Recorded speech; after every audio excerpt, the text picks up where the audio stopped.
যাব আপনাদের মৌলিংলং ভিলেজে।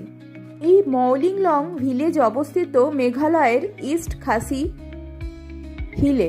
আজকে আমি আপনাদের এই গ্রামেরই কিছু অংশ এই ভিডিওর মাধ্যমে ঘুরিয়ে দেখাবো।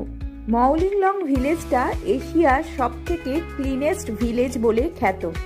2003 সালে এই খেতাব পেয়েছিল এই গ্রাম সবথেকে ক্লিননেস ভিলেজ হিসেবে। ডিসকভার ইন্ডিয়া ম্যাগাজিনে এর নাম উঠেছিল। এখানে আমরা পৌঁছেছিলাম লাঞ্চের সময়, অবশ্য দুপুর গড়িয়ে বিকেলের তখন প্রায় 3টের কাছাকাছি। তাই আমরা চট করে লাঞ্চটা সেরে নিয়েছিলাম। ভাত আর মাটন নিয়েছিলাম এখানে স্পেশাল।